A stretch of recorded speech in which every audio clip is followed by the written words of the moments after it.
Como prácticamente todo millennial amante de la fantasía, de adolescente me devoré todos y cada uno de los libros de Laura Gallego, sin excepción. Luego cumplí los 18, me fui a la universidad y pasé un poco por esa etapa en la que te crees demasiado mayor y demasiado guay como para hacer las cosas que hacías antes de irte a la universidad. Entonces dejé de leer sus libros. Pero afortunadamente solo fue una fase y el año pasado me di cuenta de lo idiota que estaba siendo. Estaba leyendo una saga que se me estaba haciendo insufrible. Pero claro, yo soy uno de esos masocas que aunque el libro que se está leyendo no les esté gustando, se lo siguen leyendo porque lo he pagado de mi bolsillo y el dinero escasea. Pero sí que sentía que necesitaba un poco un descanso, y como justamente era la feria del libro en Valencia en aquel momento, dije, pues bueno, voy a ver qué me encuentro por allí. Y ahí estaba, el nuevo libro de Laura Gallego, El bestiario de Aisling, expuesto en un tenderete. Y en el siguiente, y en el siguiente, y en el otro, y en literalmente todos los tenderetes de la feria. En serio, si me llego a tomar un chupito por cada vez que vi el libro expuesto en un tenderete, hubiera salido de allí en ambulancia. La cuestión es que me hizo ilusión revivir la experiencia de Laura Gallego y la verdad es que tengo que admitir que me gustó mucho el libro. En serio, no esperaba que me gustara tanto. Ya no solo es que me gustaran mucho los personajes o la trama, que me encantaron, la verdad, me parecieron fantásticos, sino que también me gustó mucho un pequeño detalle que creo que solo un friki del storytelling como yo se daría cuenta, y es el hecho de que este libro es un ejemplo fantástico de lo que un primer acto debería ser. Seguro que esto suena del colegio, pero básicamente una historia se divide en tres actos: la introducción, el nudo y el desenlace. En la introducción se nos presenta a los personajes, por ejemplo, Harry, Ron y Hermione, el status quo del mundo, por ejemplo, hay una sociedad secreta de magos y hace unos años un mago oscuro intentó hacerse con el poder pero fue derrotado, y el hilo principal de la historia, por ejemplo, alguien quiere robar la piedra filosofal. En el nudo, la trama se desenvuelve y se desarrolla la mayoría de la acción, por ejemplo, el enfrentamiento con el troll en el baño, el espejo de Besed, el encuentro con Voldemort en el bosque prohibido, y el status quo del mundo y de los personajes cambia. Voldemort está intentando llegar al poder. Finalmente, en el desenlace, la trama se resuelve y los conflictos se solucionan, normalmente de forma positiva. Por ejemplo, Harry derrota a Voldemort. Y luego también se crea un nuevo status quo en el que nuestros personajes son felices. En el caso de Harry, encuentra por fin un hogar en el que se siente querido. Normalmente cuando quieres explicar esta estructura sueles tomar como ejemplo un solo libro, porque así es bastante más fácil de entender. Pero también se aplica a historias que duran varios libros, como lo es Guardianes de la Ciudadela. En ese caso, cada libro tiene su propia estructura en tres actos, y después la historia entera también tiene en sí misma una estructura en tres actos.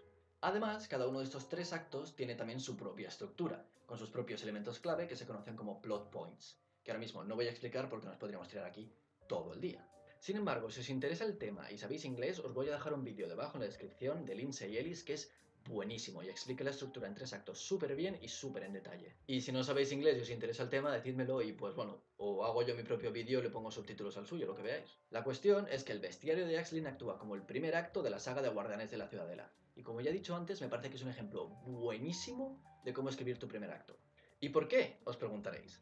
Bueno, pues para responder esa pregunta, primero necesitamos saber cuál es la función del primer acto.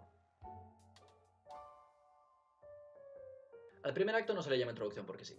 Precisamente su objetivo es introducirnos a la historia, es decir, darnos toda la información que necesitamos sobre los diferentes elementos de la novela para comprender quiénes son nuestros personajes y qué es lo que quieren, cómo funciona el mundo en el que viven, e introducirnos al hilo principal de la trama y plantear preguntas que se resolverán más adelante. Si has estudiado o estudias una carrera de ciencias, el primer acto es análogo a la introducción de un artículo científico, en el que se te da toda la información para que comprendas por qué la investigación es importante y por qué se ha hecho del modo que se ha hecho. Entonces, si el objetivo del primer acto es darnos información sobre los diversos elementos de una historia, ahora tenemos que preguntarnos, ¿cuáles son los diversos elementos de una historia? La respuesta a esta pregunta probablemente varíe según a quién se la hagas, pero para mí hay cinco elementos principales en una historia: el mundo, los personajes, la trama, los temas y el lenguaje. De este último no voy a hablar tanto en este vídeo porque no tiene tanto que ver con el primer acto, sino más bien con cómo está escrita la novela. Es decir, si utiliza un narrador en primera persona o en tercera, si tiene muchas metáforas o es más directa, etc. Pero en cambio, los otros cuatro elementos es muy importante que estén bien definidos en tu primer acto para que así el lector pueda seguir lo que está sucediendo a lo largo del libro. Empezamos por el mundo. El mundo es el lugar en el que se desarrolla tu historia. Entonces, el primer acto nos tiene que explicar cómo es el lugar en el que viven los personajes, cuáles son las particularidades del mismo, sus reglas, cómo vive su gente, cuál es el status quo, todo.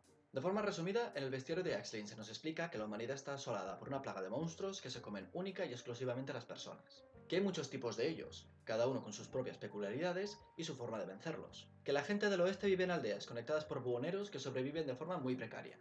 mientras que cuanto más avanza uno hacia el este, más grandes son las aldeas hasta llegar a la ciudadela. Esta ciudadela es una fortaleza enorme donde la gente vive prácticamente ajena a los monstruos, pues está protegida por altísimos muros que la dividen en 3 círculos concéntricos, de más a menos rico. Además, esta ciudadela está protegida por un servicio militar conocido como la Guardia, que está compuesta por personas que nacen con los ojos dorados o plateados y que tienen una capacidad especial para detectar y para combatir a los monstruos. Estos son reclutados a la fuerza desde muy temprana edad para dedicar su vida al servicio de la Guardia, y reciben un entrenamiento militar casi sectario. Eso es mucha información. Mucha. Y sin embargo, en ningún momento tienes la sensación de que te estén bombardeando todo el rato con esa información. No sientes que haya demasiadas cosas de las que acordarse. Y de hecho es probable que hasta ahora no te hayas dado cuenta de la enorme cantidad de información que se nos da en el primer libro. Este es el motivo por el que considero que este libro es un tan buen ejemplo de cómo escribir un primer acto. Y es porque te da unas cantidades enormes de información de forma súper orgánica y natural, casi sin darte cuenta. Pero ya llegaremos a eso. Volvamos a los elementos de la historia. Dentro de este mundo habitan nuestros personajes.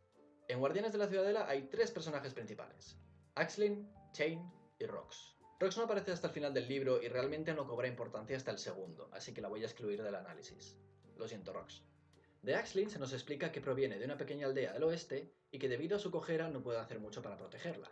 Entonces por ello decide embarcarse en un viaje para reunir información sobre los monstruos y crear un bestiario con el que ayudar a la gente. De Chain se nos cuenta que ha vivido toda su vida con su madre aislado del mundo y que tiene un don especial para detectar y combatir a los monstruos que no acaba de comprender. Eso claro, hasta que los guardianes de la ciudadela muy amablemente se lo explican secuestrándole y zurrándole a latigazos hasta que les jura lealtad.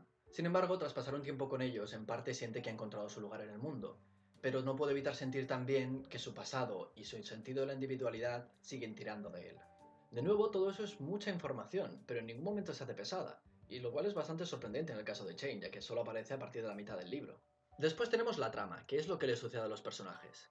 Nuestro primer acto nos tiene que informar de cuáles son los conflictos y de los obstáculos principales que nuestros personajes tendrán que superar.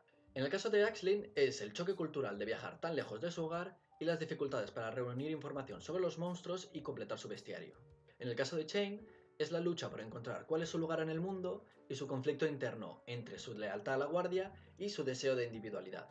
Finalmente llegamos al que es para mí el elemento más importante de una historia: los temas. Los temas son de qué va la historia, no qué sucede en la historia, eso es la trama. Los temas son las ideas y los pensamientos que transmite una historia, el mensaje que el autor quiere mandar con ella. Toda historia, sin excepción, presenta una serie de ideas. Como dijo la youtuber The Authentic Observer, la fantasía ha sido utilizada durante años como una forma de comunicar temas profundos que, aunque habitualmente toman lugar en un mundo imaginario, son relevantes e importantes en el mundo real. Escritores como Tolkien, Philip Pullman, C.S. Lewis, J.K. Rowling y muchos más han utilizado la fantasía para examinar la condición humana, para reflexionar sobre la sociedad del momento, para revisar ideas, religión o políticas, para presentar sus propias ideas, religión o políticas, o para reexaminar verdades que creemos universales. Toda historia, por simple que sea, transmite al menos una idea, tiene un mensaje que transmitir, aunque el autor a veces ni se dé cuenta. Y Guardianes de la Ciudadela, por supuesto, no es una excepción. En mi opinión, los temas más importantes que trata esta saga son los siguientes: cómo cambia la relación entre las personas en una sociedad con pocos individuos, donde la unidad es necesaria para la supervivencia y donde hay un enemigo común, versus una sociedad con muchos individuos en donde las personas no tienen una necesidad apremiante de estar unidas. ¿Qué hacer cuando no puedes proteger a los que quieres? ¿Qué hacer cuando no puedes hacer lo que se espera de ti? ¿Qué hacer cuando lo que se espera de ti no es lo que tú quieres de la vida? ¿Merece la pena tener una relación con alguien a sabiendas de que no eres su primera opción, sino que eres simplemente lo mejor que ha podido encontrar en ese momento? ¿Se puede justificar la crueldad del adiestramiento militar? ¿Merece la pena renunciar a todo en tu vida por el bien mayor? ¿Es lícito obligar a alguien a renunciar a todo en su vida por el bien mayor? Y por último, mi tema favorito: ¿cómo lidiamos con los sentimientos de culpa? ¿Cuáles son formas saludables y no saludables de procesar estos sentimientos de culpa? El bestiario de Axlin planta la fundación para tratar todos estos temas que luego se explorarán más en profundidad en los siguientes libros. Y de nuevo, en ningún momento sientes que te lo estén tirando a la cara, sino que a medida que vas leyendo el libro, te lo vas planteando todo esto casi sin darte cuenta. La belleza de este libro radica en que presenta una cantidad enorme de información y de ideas, pero que en ningún momento te sientes abrumado por ellas. Para poder entender cómo lo hace, es necesario que explique 2 conceptos muy importantes a la hora de escribir cualquier historia. Quiero traer a vuestra atención la primerísima escena del libro, que dura unas 6 páginas. Releedla si queréis. En resumen, unos forasteros llegan al enclave de Axlin después de que su aldea haya sido arrasada, y allí descubren que se tienen que cortar el pelo ya que hay unos monstruos que se llevan a la gente solo si no lleva el pelo rapado. Una vez que se lo han cortado, los nuevos niños que han llegado de la aldea arrasada se van con Aisling y sus amigos y estos les cuentan cómo Aisling se quedó coja. En esta escena se nos informa de lo siguiente: que los seres humanos sufren ataques de monstruos que quieren devorarlos, que viven en aldeas pequeñas, que cada aldea tiene monstruos distintos, que a algunos monstruos se les puede combatir de forma particular y que Aisling la dejó coja un nudoso. Además de luego darnos información sobre 4 tipos de monstruos distintos y cómo combatirlos. Repito, 6 páginas. 6.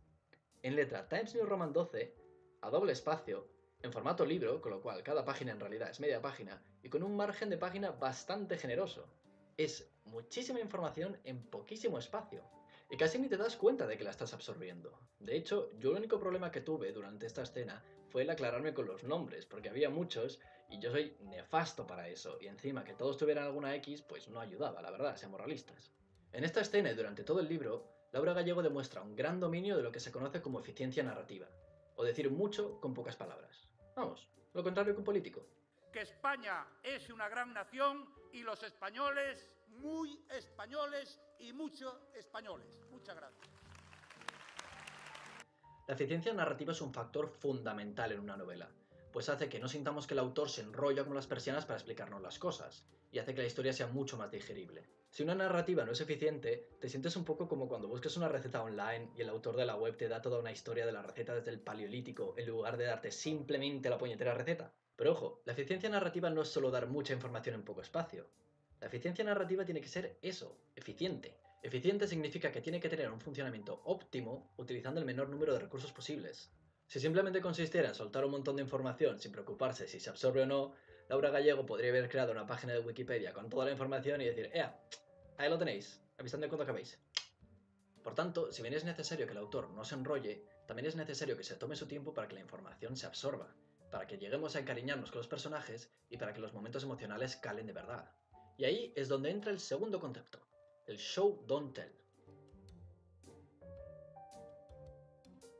Probablemente la regla más básica pero más importante del storytelling es el show don't tell, que se traduce como muéstramelo, no me lo cuentes. Básicamente significa que cuando tienes que comunicar algo de información, tienes que evitar en la medida de lo posible el decirla explícitamente, y en su lugar se la tienes que mostrar al lector utilizando una escena.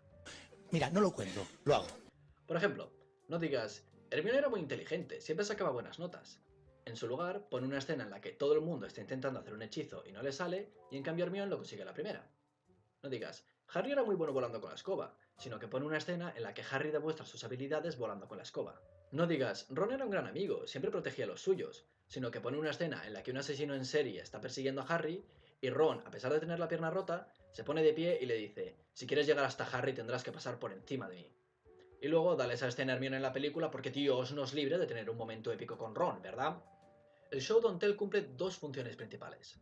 La primera es que hace que tu historia se desenvuelva de forma mucho más orgánica. Las historias que no siguen esta regla suelen detenerse en seco cada vez que hay que explicar un concepto, haciendo que la historia pierda carrerilla y que el ritmo general, el pacing que se le llama, no sea fluido. Un ejemplo perfecto de esto es la película de Avatar de Last Airbender. ¿Voy a decirle adiós a mi abuela porque voy a embarcarme en un peligroso viaje para salvar el mundo? En lugar de una emotiva despedida, vamos a explicarte cómo funciona el mundo de los espíritus. ¿Una tribu del reino de la tierra está siendo atacada por la nación del fuego? Vamos a meternos a explicar que me escapé de casa y que nunca completé mi entrenamiento, y a informar de que ahora me toca aprender waterbending y que tenemos que ir al Polo Norte a encontrar a alguien que me enseñe. Estos sopetones de información hacen que la historia avance a tirones, y te sacan totalmente de la experiencia. La segunda función del show don't tell es que facilita muchísimo el recordar la información. Como ya he dicho antes, en el bestiario de Aisling hay mucha información, y sin embargo nunca tienes problemas para recordarla precisamente por lo bien que siguen esta regla. Por ponerte un ejemplo, imagina que le tienes que explicar a un niño de primaria qué es la propiedad distributiva de las multiplicaciones. Primero de todo, lo que haría sería buscar en Google qué es la propiedad distributiva de las multiplicaciones, porque llevas años sin dar matemáticas y ni te acuerdas de lo que era. Una vez que te refrescas la memoria, tienes 2 opciones. Puedes decirle: la multiplicación de un número por una suma es igual a la suma de las multiplicaciones de ese número por cada uno de los sumandos. O puedes decirle: mira, significa que si tienes que hacer 2 por 3 más 5, puedes hacerlo también como 2 por 3 más 2 por 5 y el resultado seguirá siendo el mismo. ¿Cuál crees que le quedará más claro? Pues con el show don't tell pasa lo mismo. Por supuesto, como toda regla de oro, el show don't tell tiene excepciones. Por lo general, decir las cosas suele ser más rápido que explicarlas, y no puedes tener una escena para explicar cada concepto porque entonces tu historia sería eterna, aunque todos sabemos que a Laura Gallego le gustan las historias interminables. El show don't tell es una herramienta básica para lograr esa eficiencia narrativa de la que hablábamos antes, pero al fin y al cabo es eso, una herramienta. El objetivo final siempre va a ser la eficiencia, y aunque la mayoría de veces lo mejor sea mostrar las cosas, hay otras veces en las que será mejor contarlas directamente. Y uno de los motivos por los que este libro me parece tan bueno es porque Laura Gallego muestra un juicio exquisito a la hora de decidir si hacer una cosa o la otra. Muy bien, ya conocemos los elementos de una historia y ya sabemos lo que son la eficiencia narrativa y el show don't tell. Así que ahora por fin pasamos a por qué este libro me parece tan buen primer acto. Como ya he repetido varias veces, el bestiario de Axlin me parece un ejemplo fantástico de cómo escribir un primer acto, ya que te da una cantidad de información enorme sin que en ningún momento se te haga pesada ni se interrumpa la trama. Te da muchísima información a la vez que logra crear personajes interesantes y una trama que te atrapa de principio a fin. Y todo ello es gracias a su maravillosa eficiencia narrativa. El truco es utilizar el show don't tell e incluir la información de los diversos elementos de la historia en escenas y en diálogos que avancen la trama. De este modo, no tienes la sensación de que la historia se está parando todo el rato para explicarte las cosas, por lo que todo va de forma mucho más fluida y se absorbe mejor la información. Sin embargo, también hay que saber tomarse su tiempo para que los momentos emocionales calen y para que podamos cogerle cariño a los personajes, ya que no se puede formar un vínculo con prisas. Así pues, antes os he hablado de una escena de 6 páginas en la que se nos daba muchísima información. Pero ahora os quiero hablar de otra escena de 6 páginas en la que no se nos da apenas información, la escena en la que Axlin no puede evitar que las pelusas se coman a Pax. De nuevo leedla si queréis, pero en resumen lo que sucede es que Axlin se queda a cargo de un niño de su aldea, y entonces una pelusa, que es un monstruo que utiliza su aspecto adorable para atraer a los niños, se lo come sin que Axlin pueda hacer nada para evitarlo por culpa de su cojera. Podrías pensar que comparada con la otra escena en la que los forasteros llegan al enclave de Axlin, esta escena es poco eficiente porque no se nos da prácticamente información. Pero precisamente es que dar mucha información en esta escena sería contraproducente. Es una escena muy importante porque marca el comienzo del cambio emocional de Axlin. Es cuando es realmente consciente de que por culpa de su cojera nunca va a poder cumplir completamente su función de proteger al enclave. Se siente culpable de la muerte de Pax, y eso es lo que hace que decida que, si no va a poder proteger a los suyos de la forma tradicional, buscará otra forma de hacerlo. Lo que en última instancia la lleva a querer escribir su bestiario y hace que arranque la trama. Un punto tan importante en la historia se merece una escena para él solo, y no podemos entorpecerlo metiendo información porque entonces romperíamos la magia del momento. Así pues, es importante no solo saber dar mucha información en poco espacio, sino también saber cuándo bajar el ritmo para que los momentos emocionales calen y para que le podamos coger simpatía a los personajes, ya que de normal como autor te interesa que a tus lectores les caiga bien tu protagonista para que le apoyen y quieran que triunfe. Es por ello por lo que los 6 primeros capítulos los pasamos dentro del enclave de Axlin, conociéndola y entendiendo por qué es como es y por qué hace lo que hace. Laura Gallego simplemente podría habernos dicho: Axlin era distinta a los demás. Tenía un espíritu científico que la llevó a escribir su bestiario, pero en lugar de eso nos lo muestra con escenas que van construyendo poco a poco su personalidad, dándonos tiempo a cogerle cariño y a desear que triunfe. Todo esto culmina en la escena en la que Axlin se despide de la gente de su enclave. De nuevo, como es una escena emocional, Laura Gallego se toma su tiempo y le dedica un total de 10 páginas. Para que lo veáis bien, voy a citar directamente un trozo de la conversación que Axlin tiene con su amiga Cheira.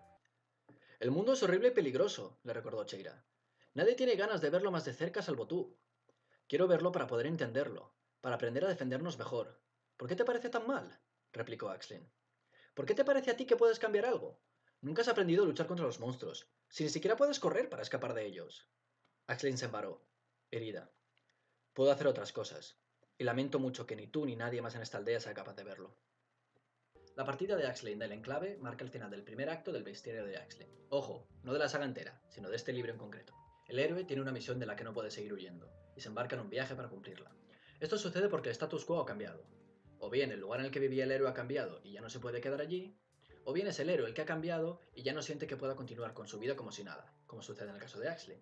Esta pequeña conversación sintetiza lo que hace a Axlin distinta de los demás y por qué es ella nuestra protagonista. Mientras que el resto de su aldea ve el mundo como un lugar peligroso y acepta dócilmente que sus vidas van a consistir siempre en una lucha por sobrevivir, Axlin se niega a aceptar esta realidad y busca un modo de hacer un cambio. Es un momento muy poderoso porque define muy bien a Axlin y marca el hilo principal de la trama. Pero es muy poderoso porque se lo ha ganado, porque ha pasado tiempo construyéndolo poco a poco, dejándonos conocer a Axlin. Además le doy puntos extra por el realismo de que, aunque en esta escena parece que está súper convencida de su decisión, en la siguiente escena está totalmente cagada de miedo y en medio de un ataque de agorafobia y pidiendo volver al enclave. Es como muy típico el momento en el que quieres tomar una decisión y estás súper convencido, pero luego cuando de verdad tienes que llevar a cabo esa decisión te entra el pánico. No sé, me pareció un momento muy humano y me gustó. Pero en fin, ahora hemos visto cómo lograr la eficiencia narrativa gracias al show don't tell, transmitiendo grandes cantidades de información en poco espacio, o bien haciendo que los momentos emocionales impacten de verdad y desarrollando la empatía del lector hacia nuestros personajes. Pero como ya he dicho antes, el show don't tell tiene excepciones, y sobre todo cuando son conceptos no muy importantes o que por alguna razón te interesa que pasen desapercibidos, lo mejor es dar la información directamente. De nuevo, Laura Gallego demuestra saber muy bien qué tipo de información dar de este modo y cómo hacerlo. La cuestión es que cuando tienes que dar información directamente, aún así puedes jugar un poco en cómo das esta información para hacer que se absorba mejor. Por poner de ejemplo otra vez a Harry Potter, muchas veces se nos da información de forma directa en una clase magistral. Sin embargo, esto funciona porque apela directamente a nuestra fantasía de estar recibiendo clases en Hogwarts, y nos acordamos más porque, oh Dios mío, soy un alumno de Hogwarts. Laura Gallego utiliza otros trucos. Primero de todo, se aprovecha de que tiene una protagonista naturalmente curiosa para darnos información sobre los monstruos. Con un personaje como Axlin, que ella pregunte sobre los monstruos y le den directamente la información, no nos parece forzado, sino que nos parece una parte de la personalidad de Axlin. De hecho, siempre que sucedía esto, a mí personalmente me hacía sonreír, porque me imaginaba a Axlin saliendo corriendo súper entusiasmada para apuntar algo antes de que se le olvidara. Otro truco es atar la información que vamos a dar a una pequeña reacción emocional. No hablo de un momento tan grande como el de las pelusas, pero sí una cierta reacción. Por ejemplo, cuando a Axlin le explican que Lexis y Loxan son los únicos buhoneros cuya ruta conecta con el oeste, Axlin no puede evitar imaginarse lo horrible que sería que esa ruta cayera, ya que significaría que su enclave se quedaría totalmente aislado. Es solo un pensamiento que le cruza la mente, pero el hecho de atar esa información con esa reacción emocional hace que la recordemos mucho mejor. Otro ejemplo es cuando le explican a Chain el sistema de los latigazos de la academia. Su reacción de sentirse horrorizado ante ello hace que luego lo recordemos mucho mejor. Finalmente, otro ejemplo de cómo dar información directamente sin que quede forzado es hacer que esta información plantee preguntas. Por ejemplo, cuando a Chain le explican que los guardianes con los ojos dorados y con los ojos plateados se entrenan separadamente pero luego se evalúan de forma en conjunto, tanto Chain como nosotros nos hacemos un par de preguntas. ¿Qué es lo que los diferencia los unos de los otros? ¿Y por qué es necesario que se entrenen de forma separada si luego al final se les va a evaluar con el mismo criterio? Del mismo modo, se nos explica en un momento dado que los monstruos no se mueren si dejan de comer, y que solo comen humanos y no comen animales. En otro momento también se nos explica directamente que no tienen órganos sexuales y que no se reproducen. Sin embargo, cuando matas todo un nido lleno de monstruos, al cabo de un rato vuelven a aparecer en el mismo sitio. Y esto hace que te plantees preguntas.